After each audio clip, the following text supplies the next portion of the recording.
How are you feeling? Everybody alright? Yeah? Nice vibes? Yeah. I'm glad everyone is forward. So, tonight, just to reiterate, I am Donisha.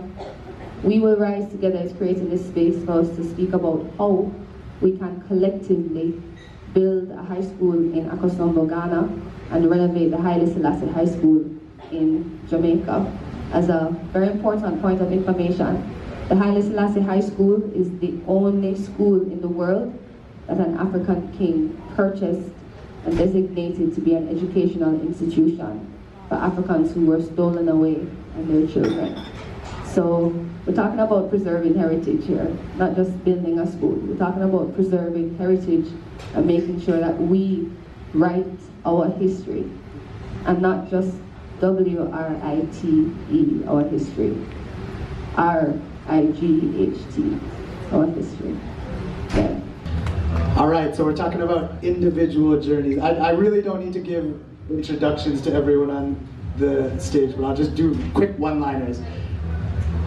First of all, I've known these two for quite some time. Donisha and I think for many, many, many lifetimes. And we're now here again. And she said it earlier, but I'll say it again. She is one of my dearest friends, one of my best friends, an incredible spirit. You saw the way that she held space and made everyone feel safe. She just has a natural character of that. She's an actor, an activist, an organizer, a speaker, a partner in crime, multifaceted individual, and also the eldest granddaughter of Bob Marley. And Rachel Marley. I would say that Jamar, Chronixx, sometimes I'd say one of, but at times my favorite artist of this generation.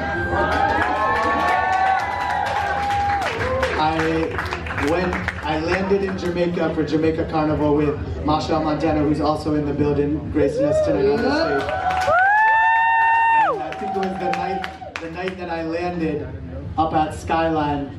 Chronixx was holding a gathering, an acoustic performance, which from what I hear on the streets, that's going to start to move around to Toronto, to New York, to LA, potentially, we don't know, but it was such a sacred space. I was so happy to go there. It invigorated me, just like this panel is invigorating me right now. And he's a poet, and I would say a voice of the generation. This is going on a little bit longer than one-liners, sorry. Chaka. One line. One line. I said it in the car yesterday. Someone jumped in our car needing a ride home from KFS, and she was like, "Who is this guy? What does he do?" And I'm getting to know him right now. But he said, I said, he's a galvanizer of the people for the people. Yeah. Chakabars.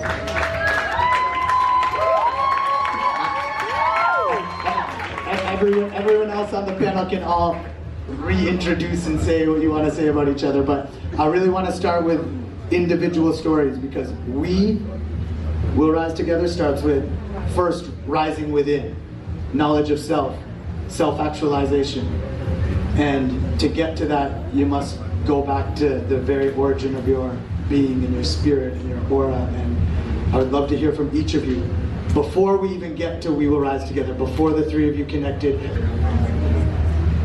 Yeah. Good night, everyone. Yeah. Good evening and good morning and whatever suits your perception of time. Yes. My name is Jamar Montano, and that is the name that my parents decided that I should live with for a time. And I'm living with it. And I was born and raised in a place called De La Vega, Spanish Town, Rocky. You know? And growing up, I always had a sensitivity towards vibes and vibration and all of these things. Where do the things that we see come from? You know, like a tree that was once a seed, and a seed that was once in a fruit, and a fruit that was once in a pot, and a pot which was once in a stem, and all of them things. And then from, these questions lead to one place, which is Rastafari, the teachings of His Majesty Emperor Haile Selassie and Empress Melinai, who is the Emperor and Empress of Ethiopia. And it is within the divinity of Haile Selassie that we discover the faith and the great salvation of Rastafari, you see. And that is where a lot of these questions started to get an answer. It brings it to one of the greatest things, that a lot of the things that we now face in life are problems that we have inherited throughout time, because I would never serve in a world war for any country at all. So, and a lot of these problems, that we face today start from wars that we didn't even participate in. So, to say that is not really our fault, but still, as the people who are about unity and not about war, we still end up being the only humans who can help, because the other humans are just on one side or the other, So that leads us to looking towards the youths who will continue the works that we are now doing, musically, spiritually, and these youths have to be educated in a different way than we were educated, because a lot of what we got was miseducation and misinformation.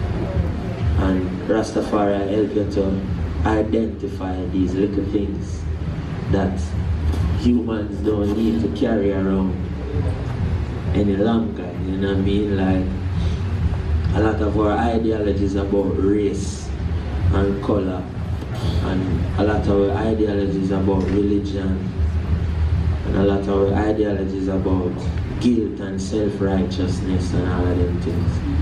We can let them go and become greater than we are right now. And that is what brings someone like me right here, someone who is trying to make the youths more aware that your free will and your attention and your focus is the ultimate power, and you have to keep that power within your hands. You cannot give away your focus, and you cannot give away your work, and you cannot, because no one can pay for your work. They can pay for your job, but they can't pay for your work, because your work is aligned with your purpose and your natural talents and your natural gifts that no currency in the world can really define or compensate for the works that the human hands can do and the human mind. So we're trying to bring the youth's focus back into their own possession, so they can choose what they want to focus on, and so that they can choose, because intuitively we know what we want to focus on, but you have to have your focus before you can choose. Some of us never get to choose what our focus is, because we go from school to college, or from primary school to high school to university, then you're trying to get a job, then you're trying to pay for your house. You never really get 5 minutes for yourself to sit down and think about what you want to do, So we're trying to give the youths that full space and that full peace to align yourself with the things that you want to be aligned with, and not just, find that America is a very dangerous place for people who are trying to make up their own minds, like they don't allow you to think outside of the norm. So as soon as they say something that sounds a little bit outside of the norm, they're like, what did you just say? Crucify him. Yeah, literally that happens all the time. As a youth from Jamaica, I can tell you many stories about how the institution of America and the other institutions of the Caribbean and Europe, they look at you and you say something weird and you're like, that's weird, crucify him, you know, or crucify her. They have done it even in 2018. So I want to bring the youth's mind forward to that and let them know that there's real work to do in this material world. That's why we are here. Get familiar with the material body because it is the vehicle that will drive you. You need it to do the work that you need to do. So get familiar with it, feed it the right things, teach it the right things, teach it to practice the right things, and take control of your mind, take control of your body, and let's do some work in this material world, because nothing material lasts forever. So while you have it, you have to figure it out, and you have to do it because that's the only way you're going to feel comfortable leaving the material world, is if you do the things that you are here to do. So, Donisha. Yeah, well, we've been reasoning a little bit throughout the night, right? Yeah, so we get to know each other a little bit. I am Donisha. I am many things. Very ridiculous to think that I could ever explain myself in one sentence or one word. You know, so this stupid illusion of being a jack of all trades and a master of any. Yeah, we don't know about that so much. What we know is that we can be everything. You know, so... Limitless. That's pretty much a little bit about me, and a little bit is a lot. So, be greater than we ever expected ourselves to be, and just live in that knowing. Activate in every way that you can, but only live one time. Our children, they must inherit more than material things. They must inherit a spirit and a knowing too, that they too can be greater. So plant seeds as often as possible. Because guess what, we eat 3 times a day, but how many of us plant 3 times a day? So don't just look at that statement like a seed in the earth. Look at that statement as time shared with others. Because we share a lot of time with others in our lifetime, you know. But how much of that time are we planting seeds that can feed generations? So that's a little bit about my work. I come from a long legacy, but I am Donisha. Yeah. I want to go a little bit further into your story. I want people to understand and get the context of We Will Rise Together. We're here right now. But before that, the individual journeys that we all have, and you've been involved in a lot of organizing. And I think it would be great if we could share some of those works, Occupy Pinnacle, or any of the initiatives that you feel like you want to share on your own personal path that you're now unifying and bringing together, and We Will Rise Together.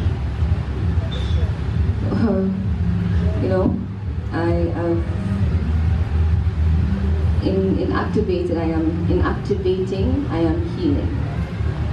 And not just healing others, healing myself. Because we go through a lot of trauma in this lifetime. You know, those that we speak about and those that are unspeakable, ever.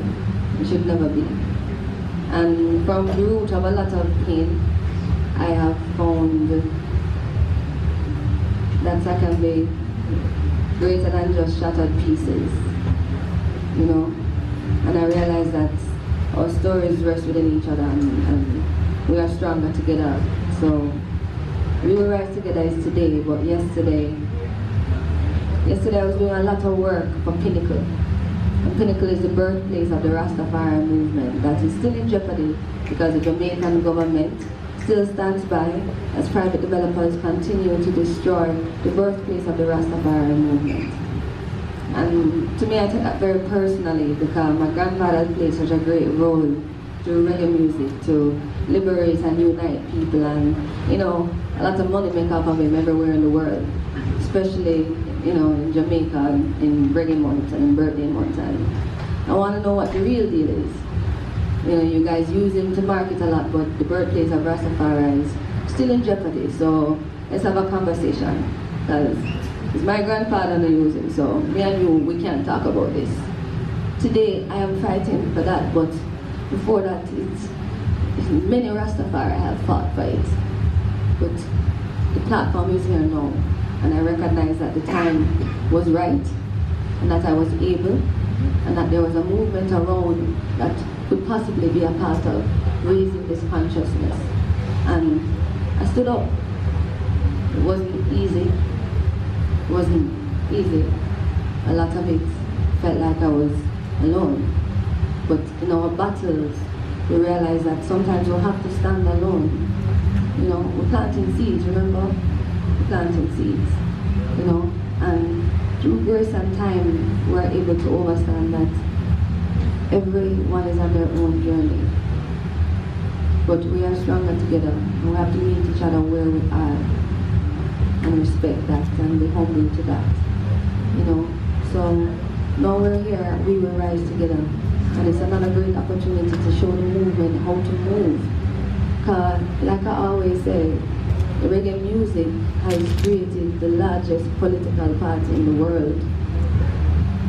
But we're just partying. You know? When the movement gonna get ready to move, you know, because it's not just a Mali thing, that's the next thing. Get over it. Everybody have to do some work. And stop looking at the artist them and think, oh well, you know, he's doing that, you know, and don't just be a fan. Like, make a plan and see how you can support the movement. Like, you've been inspired. Many are called, few are chosen. But the ones who were chosen are the ones who answered you. That's all. They weren't chosen because they were special, they answered. So tonight is a call to action.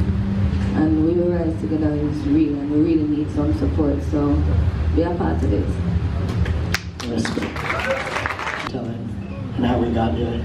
And we had a long drive home, and you were telling me all about your story. So I'd love for you to take us from wherever you choose to start, but where you told me today you started, to how we got here. Boy, well, yo, big up to all the beautiful people in here. Let me just say that.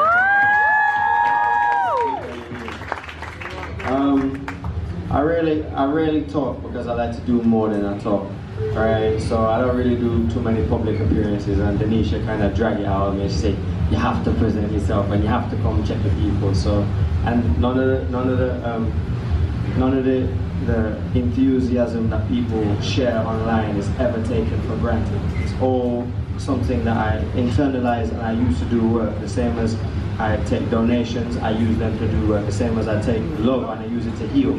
All right, so I feel like now is a time where I think I'm mature enough to share, because I was broken before. Because when I was younger, I grew up in a real racism. It's like a racism where people can spit at you in the street. And I was raised Rastafari, but when I got to about 10 years old, we moved to an area, well, 9 years old, we moved to an area that was racist. And me, my brother, and my little sister all had locks. We had to cut them off because we was getting bullied in school, and we was getting all kind of things happening to us. And so we had to cut them off.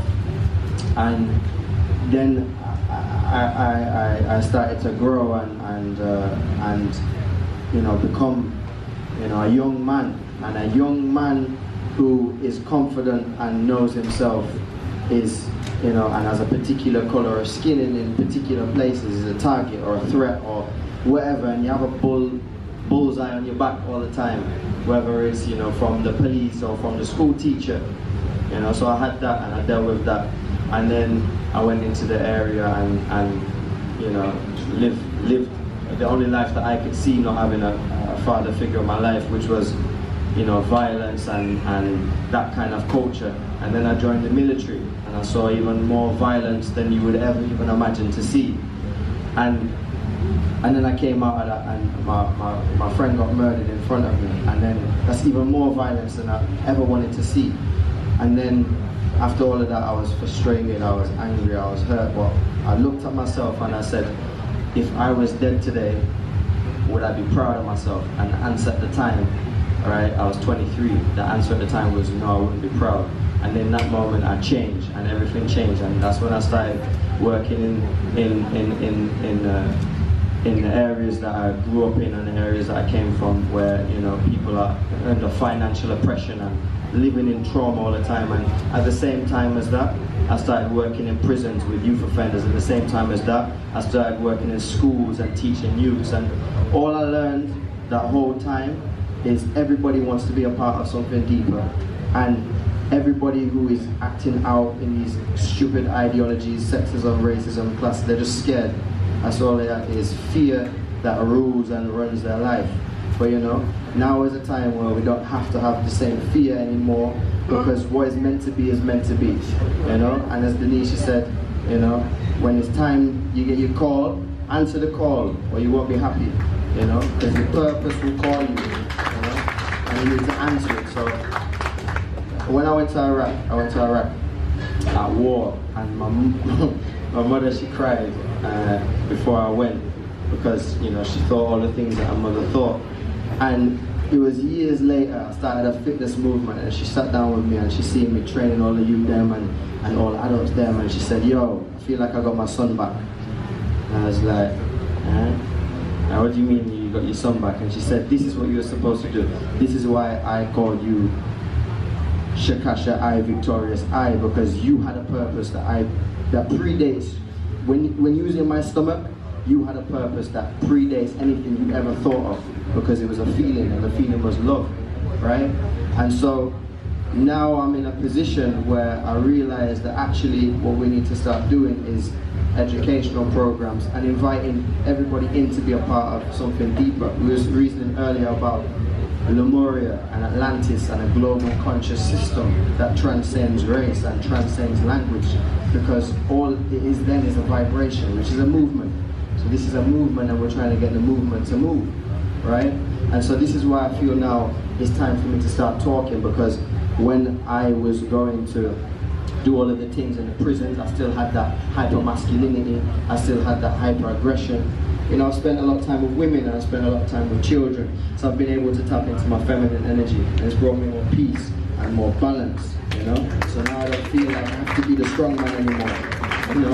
Because real strength is admitting when you feel weak, not true? Yeah, and so I admitted, look, I feel weak, so I need to go heal myself, and I healed in Congo and Ethiopia and Ghana and healed with the children. And now I feel like I can actually talk and share this from a place of love and not from a place of ego, because there's plenty of people who go around the world doing missions and helping and building just from ego, because they feel like they're doing it from a place of guilt, or they're doing it from a place of they need something deeper in their life. But really, this thing needs to be everybody involved. That's why I called it We Will Rise Together. So when I got together with Fuse, who unfortunately can't be here, but he's here. In fact, Fuse went to his school in Ghana and spent his 30th Earth Strong there. That's how much he cares about the children. When I sat down with Fuse, I was like, all right, cool. Me and you're from Ghana, I'm from Jamaica via the UK. Let's do something. When I first got to Jamaica, and Jamal brought me up to his yard, and he's like, yeah man, like, I got all of these ideas and all of these. The first thing he said when I was telling him about Congo is like, yo, I want to go to Congo. And I was like, not a lot of people would say that, because plenty of people don't want to go where they don't know, right? Unless they've been, you know, shown certain things and everything's fine. And so, and then Jamal said to me, yo, you need to speak to Nisha. And, you know, Jamal being... I don't mean to cut you off. We're jumping right. I want to go to your story. Oh, my story? Yes. We'll get to We Will Rise Together. All right. It just transitioned by accident. Your story. All right. So basically, I did I got to the point where I was training people, and then I was like, well, if I was to dead, then these people would be able to, I was a personal trainer. I was like, if I was to dead, then the people would be able to replace me like that, because my time was worth money to them, and I didn't feel like I wanted to work for money anymore, because money is essentially a form of control. It's a system of control. All money is stored labor. All money is getting people to do something. So if you can get people to do something without money, then you have ultimate power, you know? And people can get you to do things without money. If you trust them, you know, you will just start doing stuff. Volunteering, that's what volunteering is, you know? And so I was like, all right, cool. I need to free myself of money. So I started doing a boxing match to raise money to go to Congo and sort out this orphanage, which is a whole story on its own. It's a deep story. And we did that, and then I started raising money to fix up this hospital, and then we did that, and then at the beginning of last year, we started raising money because there was a drought in Somalia, and we did this whole mission in Somalia where we fed, I think, about 100,000 people for about 6 months now. We're going to get the data back from that soon. I'm going to put it on my website. It's going to have all the receipts, the invoices, everything, and how we did things. So I'm trying to teach people how to do these things as well, you know, because it needs to be transparent. And then at the end of that, the most successful thing that I think I've done to date is I started a capacity building project within that. And plenty of people was annoyed at me, you know, plenty of governmental organizations and people was annoyed at me because I just got a video, and it's something that we was talking about. I got a video back from the Ministry of Agriculture with one of the women who was one of the farmers who we got equipment to. We got 112 engines, water pumps, converters, solar panels, everything to sort out the land, because, you know, Africa doesn't need aid, it needs trade, right? And we've got all these things for the people, and the woman is saying in the video, yo, we've got watermelon, we've got cucumber, we're growing sesame, we're growing all of these things. She's in the field, it's all lush and green, and she said, and we don't need food aid anymore, you know? And that for me was the most serious thing. So this whole project is about making people sustainable, so they don't need us anymore. In fact, we need them, you know? So that's my journey, you know? Incredible.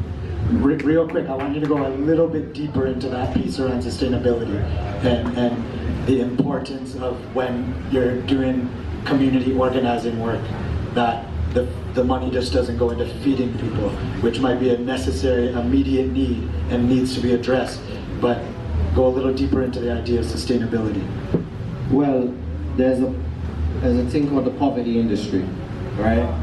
And the poverty industry has been created on the back of the destruction of Africa, and the destruction of India, and the destruction of South America, and the global South, essentially where everything grows and all the minerals are, right? And because of that, you now have a lot of people who are essentially enslaved on their lands, because they don't have freedom of movement anymore. They have to stay on that same land, and they're governed on that land by a government that receives an aid budget from a country who's actually responsible for destroying the land in the first place, right? So now when you go to somewhere, usually and give aid, right, usually the people aren't involved, right? They're the objects of poverty, they're not the subjects of poverty, and they don't actually have any creative control in how that money is used. You know, you have people going to get paid all kind of $50,000 for a visibility survey.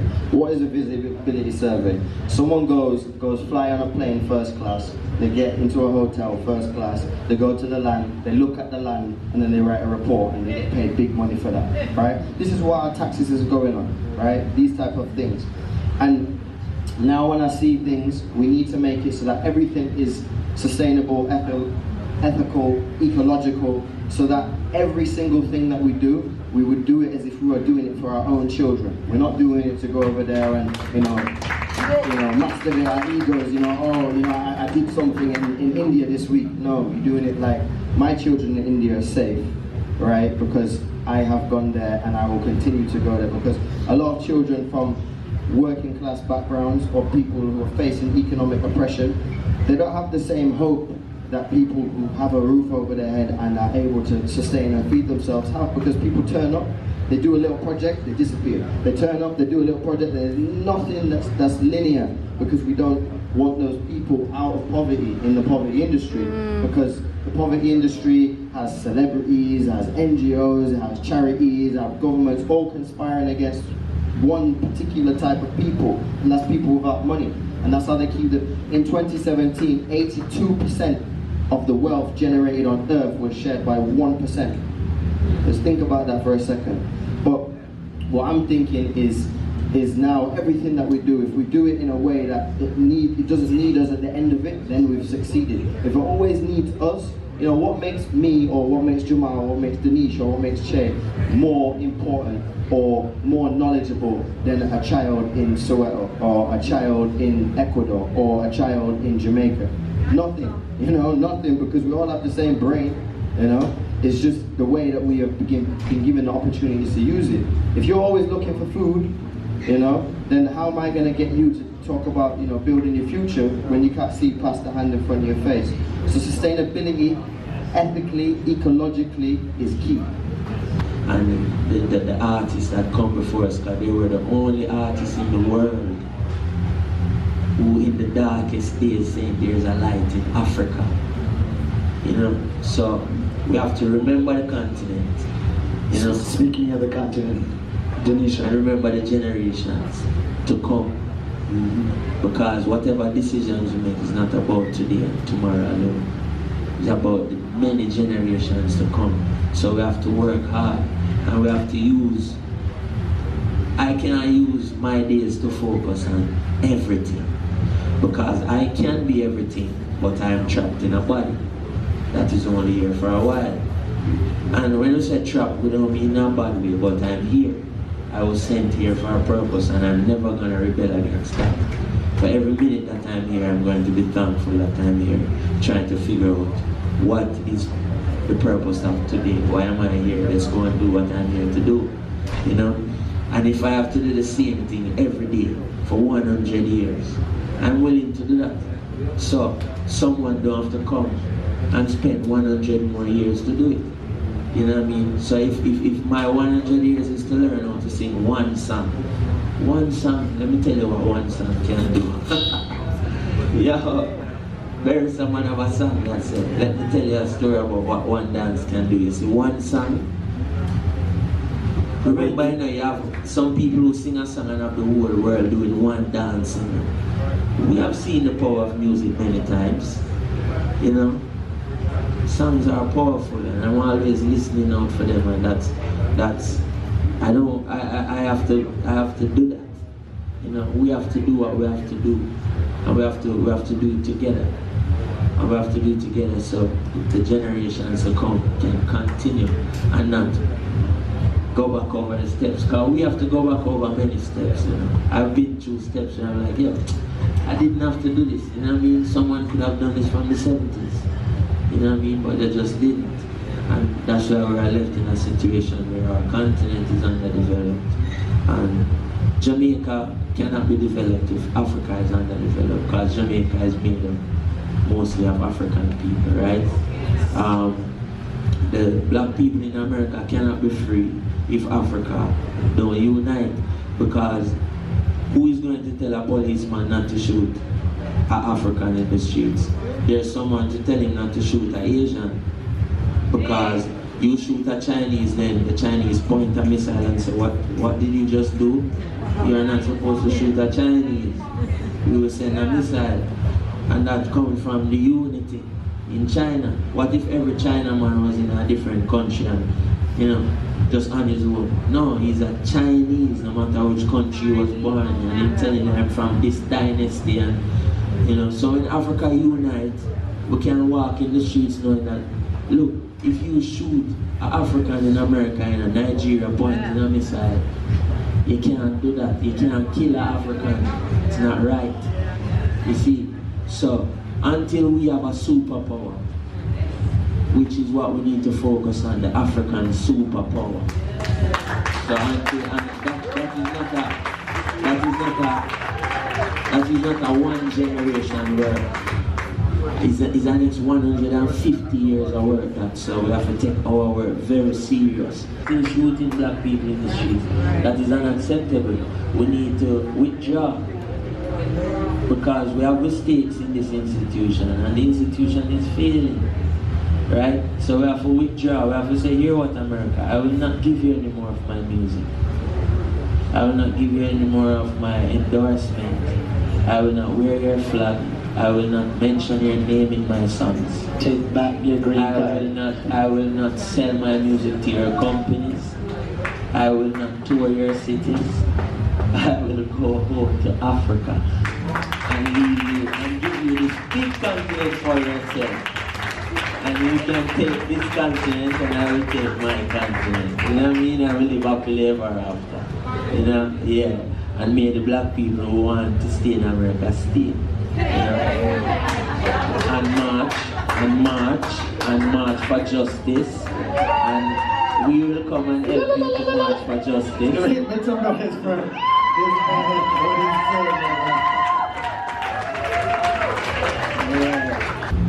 This is what needs to happen. We all need to have conversations about the work that needs to be done collectively and see how we can contribute, what our ideas are, who is having similar thoughts. So, Africa Unite, that is where Africa Unite starts for me. When it comes to Marcus Garvey now, I trod earth. I trod earth. Yeah, I'm on my heels today.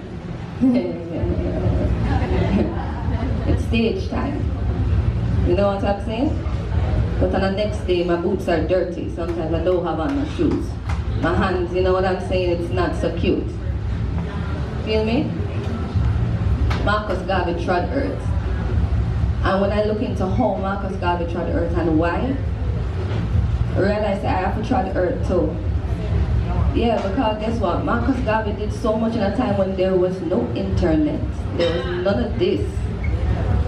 How? That there really is more than just music. There's more than just this energy. This energy needs to do something. So, my grandmother lived in Ghana for a long time. My grandma have a house there, she's built there, she struggled there. Africa is a very dynamic experience, yeah. First time I really get to trot across the continent was on a journey called 50 Days in Africa, where myself, Kelissa, and Michael Kush Asha, another director in Jamaica, my business partner. It was Jamaica's 50th year of independence, and all of our leaders decided to send all of our celebrations to England. Why? Because Usain Bolt was running. Remember? It was the second time he was about to become the fastest man in the world. And our leaders thought the best thing that they could do for the economy is to send it back to Babylon, the ones who enslaved us. And that drew some serious fire. Because I'm saying it's 50 years of independence, and the smartest thing y'all could do is to do this. You're not gonna send no representation to Africa, not even to take a picture. Y'all like marketing, right? It's a smart thing to do. All right, don't worry about it, we'll go. We're gonna go and we're gonna travel and we're gonna meet with the artists on the ground, and we're going to meet with the ministers of government, the ministers of finance, the ministers of culture, and try to understand like this continent and how to access it. Africa for Africans, right? It was beautiful. It was dangerous. We got sick with shit. Come on. Eh? Yeah. But you have to be prepared because it's a mission. What you thought it was going to be cute the whole time? Oh, okay. Sometimes it's cute in Africa, sometimes it's very beautiful, it's wonderful, magnificent. But there's a lot of work to be done. Know that part. It sounds like some dead people's in the room. Is everybody still in the room? Touch the spirit now. So this is where we're at. The school in Ghana. We went there, I think it was in January. We sorted out the roads so that we can start bringing in building materials. We leveled the ground where the school is going to be built. We have got the architect, we have got the building materials, and all that we needed now for that to get it built. We got the designs, everything, the 3D designs. All we needed for it to get built was the money. So now we're basically securing the money for that. So soon there will be invitations for people to come and volunteer in Ghana and come and actually build things, because many times people hit me up on Instagram, yo, I just want to come where you are and do what you're doing, but it doesn't make sense a lot of the time, because what I am doing is I'm having meetings with people who want to meet with me and sit down and talk about things. When there's heavy lifting to do, people will be called, but when there's specialist jobs to be done, I can't, teach you how to be an architect in a week, right? Certain people have to do their own certain jobs. At the same time with doing that, the children wanted a swimming pool, so we built them a swimming pool out of the money that was raised up. Because one thing we wanted to show them is we're not only giving them, what they need, but we're giving them what they want, which is also what they need. They need to have fun. They need to realize that actually, they are humans of the earth and they deserve the same opportunities as every other human on the earth, right? So that's where we're at with the school in Ghana. I'm going back there in 2 weeks. I'm going to shoot some content with a basketball player called Luo Deng, who is an amazing brother, and he is going to help carry that forward, and we're going to use the NBA to do that, as well as Fuse and the Afrobeat scene. In Jamaica, the first thing, we went to the principal and said, what is the first thing we need to do with the money? He said, we need to fix the roof of the library because the library has been closed for 2 years and the children haven't been able to go in and read in their library. So it's like, what? The Minister of Education and the Emperor Haile Selassie, he was the same person, he was a Minister of Education, has a school that has been built in Jamaica that doesn't have a library that works. That doesn't even make no sense. So we started to fix the roof of the library, the maths room, the dean's office and the reading room. And that's kind of where when I left Jamaica, they were still in the process of waiting for this membrane, which we needed to seal up the roof, because we couldn't, take a digger and start knocking down roofs. All it needed was sealing up. And then the next stage of the project, this is why I'm going to go to Jamaica at the end of the month. What month are we? Going into May.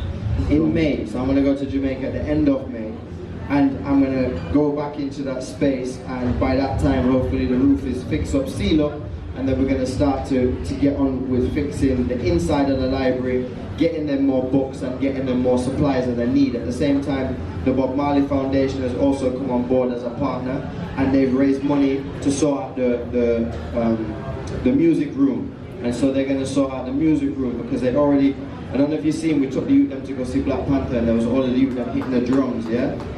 Them drums came from the Bob Marley Foundation, so the Bob Marley Foundation is also involved in that. So the next stages, the next things where we're at with the school in Jamaica is we have I don't know if you check the GoFundMe, but on the GoFundMe you can see the stages and what we're doing as we get the money. We can't do it without the money right now for particular resources, particular equipment, but all of that is going to come with time, and the right people will come. What you guys can do, we have all of the emails, everybody in this room, and you're going to start to get a newsletter, and you're going to start to get called to do certain things. If you really want to help, you really want to be a part of the team, you need to donate online, and don't just donate one time. Donate regularly, monthly, so we can keep the movement moving, because we're not the Red Cross, Yeah, we're not the UN. We're not going to just take your money indefinitely and use it to spend it on our lifestyles. The money goes to the children, as Donisha knows. The money goes straight to the people. In fact, we're actually setting up, we set up a bank account with the schools so that the money can go straight into the school's bank account, so they can see what is coming out and what is being done. The same thing in Ghana, right?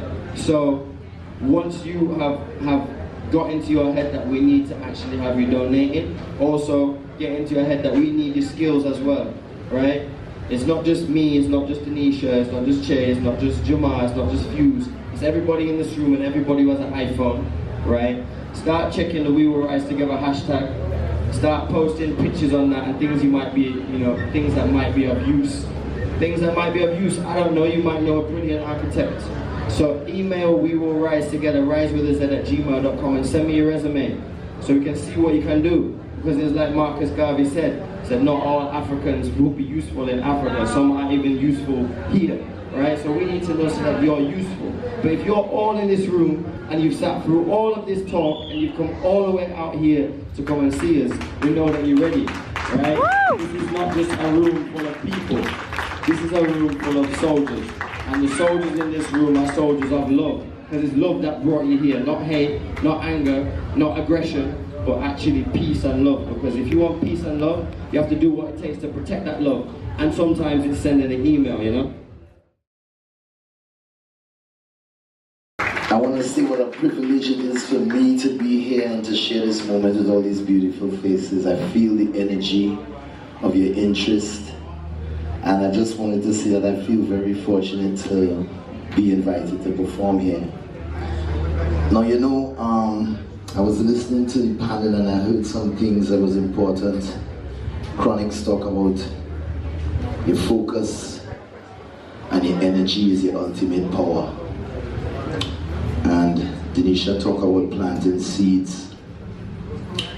And what Chaka and Fuse and all of us are doing is raising funds for schools and for kids. School is a tool.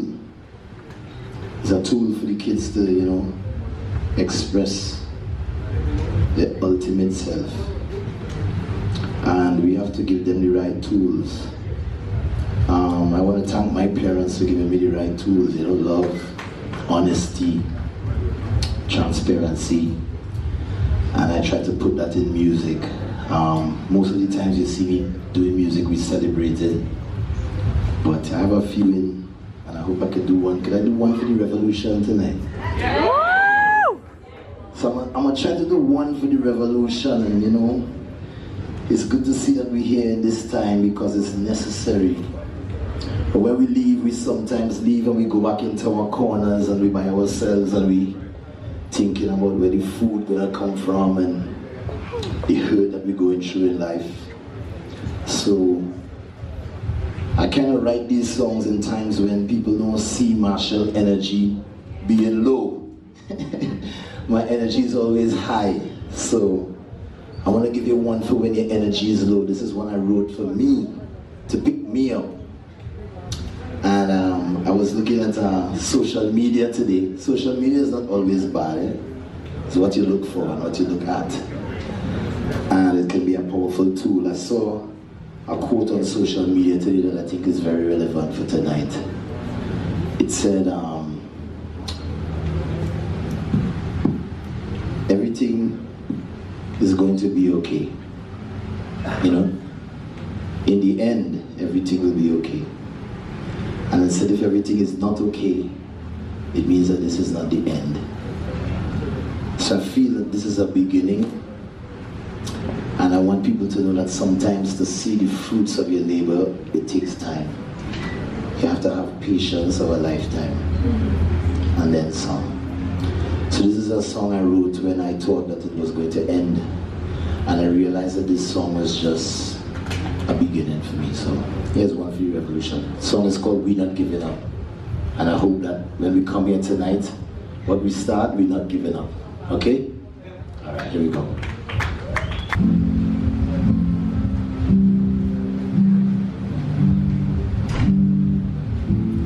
No, no, no. No, no, no, no, no.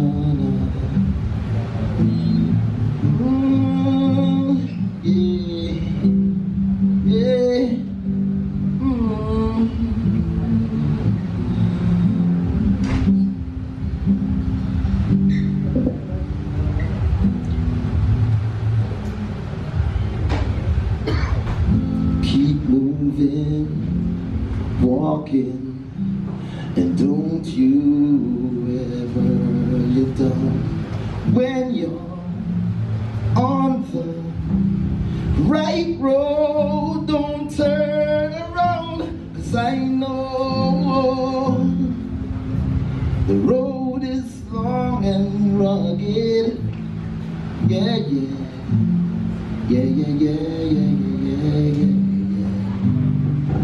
You got to keep climbing those mountains, heading straight to the top, and know that you're going right down to the very last drop.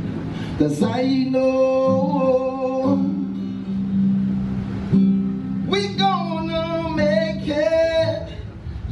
yeah.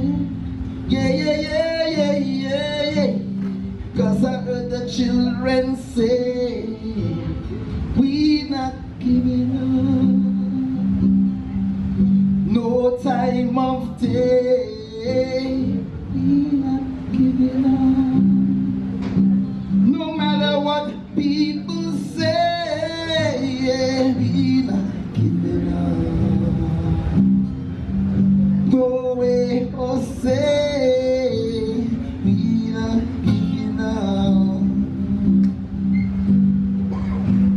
'Cause in the night we pray, and in the day we play, and the angels guide our way.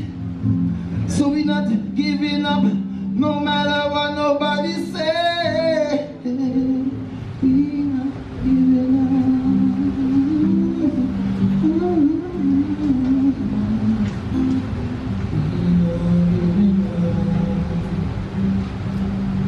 My mama used to say, stay faithful, hopeful, and never lose sight of it. Promise yourself you ain't ever gonna quit. 'Cause I know the road is long and rugged. We're gonna make it. 'Cause I heard my children say,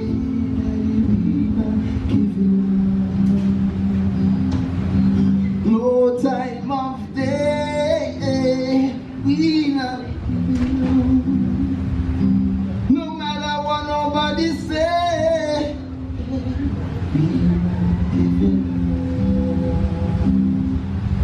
We will rise today together. We not giving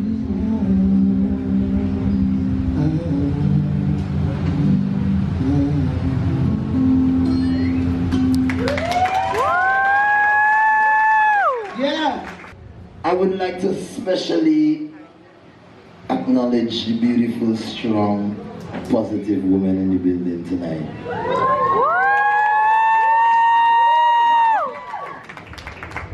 What goes around comes around, and the world was once a womb which gave birth to itself. And now we're back in the days of the wise old woman wisdom. So here's a message for the young ladies in the house. Patience, let's run this one. Hey, oh, girl, oh yeah. Come on, what we say? Take it slow, show them who in control. Here we go. Hey, oh gosh, oh gosh. Careful what you're doing, careful how you're living, baby. This is not a movie. Live your life, but you could take it slow. Take it slow. Oh, girl, you will get excited. I know, girl, it's gonna be hard to fight it, baby.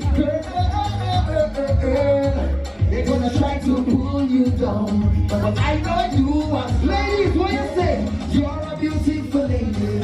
You're a queen every day, yeah. Don't get caught in the What's your making? What's your making? Don't go looking for it. Don't go looking for ratings. I just want to see you shine. Can show me your light. There we go. Are you ready? You ready? Everybody jump up. Everybody on the hold on, father. Get up a tight that she grab with water. Still she ready to risk it, all. Hey, and then you can't pay your bills now. Sit, laugh tonight and cry in the morning. Somebody's singing with me. Sit, careful what you're doing. Careful what you're living, baby. This is not a movie. Live your life, but you could take it slow. Big up rocking you there. Take it slow. Hey, oh. Give me low. Say, careful what you're doing. Careful how you're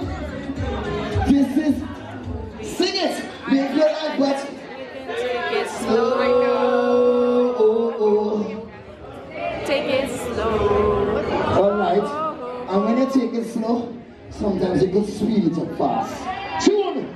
You ready?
It's a music full of spirit and full of love.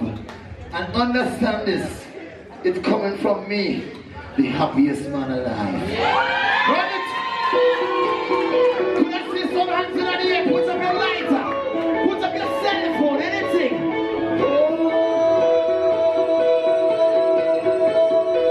Gosh. If you love your life and you love to live, put your hands in the air.